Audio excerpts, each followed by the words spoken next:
नमस्कार, मैं हूं अंजलि और आप देख रहे हैं PRJ न्यूज। एमडीए साथ मिलकर लड़ेगा महाराष्ट्र विधानसभा चुनाव। गठबंधन की छोटी पार्टियों संग आगे बढ़ेंगे। महाराष्ट्र में एनडीए सरकार के 2 साल पूरे। महाराष्ट्र में इस साल के अंत में विधानसभा चुनाव है। इंडिया ब्लॉक में शामिल कांग्रेस, एनसीपी और शिवसेना महाराष्ट्र में महाविकास अघाड़ी में भी शामिल है। रविवार को एनसीपी प्रमुख शरद पवार ने कहा कि कांग्रेस, शिवसेना और उनकी पार्टी मिलकर इस साल अक्टूबर में होने वाले महाराष्ट्र विधानसभा चुनाव लड़ेगी। पवार ने ये भी कहा कि महाराष्ट्र में प्रमुख विपक्षी दलों की नैतिक जिम्मेदारी है कि वे राज्य विधानसभा चुनावों में छोटे सहयोगियों के हितों की रक्षा करें, जो 2024 के लोकसभा चुनावों में गठबंधन का हिस्सा थे।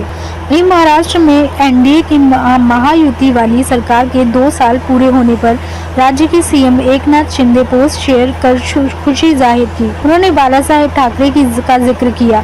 पवार ने कहा, विपक्ष महाराष्ट्र के लोगों के सामने एक सामूहिक चेहरा रखेगा। राज्य में बदलाव की जरूरत है और इसे पूरा करना विपक्षी गठबंधन की नैतिक जिम्मेदारी है। शरद पवार ने आगे कहा कि महाभारत में अर्जुन का लक्ष्य मछली की आंख थी, इसलिए हमारी नजरें महाराष्ट्र में होने वाले चुनावों पर टिकी हैं। कांग्रेस, एनसीपी और शिवसेना मिलकर विधानसभा चुनाव लड़ेंगी। महाराष्ट्र के पूर्व मुख्यमंत्री ने कहा कि राज्य में सीटों के बंटवारे पर बातचीत शुरू नहीं हुई है, लेकिन जल्द ही शुरू होगी। उन्होंने कहा कि 2024 के लोकसभा चुनावों में लोगों ने तीनों ही पार्टियों को अच्छा रिस्पांस दिया है, लेकिन इन 3 पार्टियों की तरह वामपंथी दल, किसान और श्रमिक पार्टी भी गठबंधन का हिस्सा थे, लेकिन हम उन्हें लोकसभा की भी सीटें नहीं देंगे।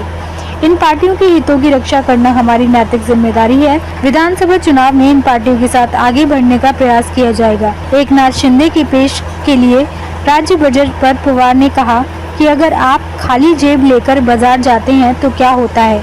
कुछ दिनों की बात है, जल्दी वास्तविक साफ्ता सामने आएगी। वहीं महाराष्ट्र में एनडीए वाली शिवसेना, शिंदे गुट, एनसीपी अजित गुट और बीजेपी वाली सरकार के राज्य में 2 साल पूरे हो गए। खबरों में अब तक ये बस इतना ही। मिलते हैं फिर ऐसी ही बड़ी खबर के साथ। तब तक ये नमस्कार और देखते रहिए PRJ न्यूज।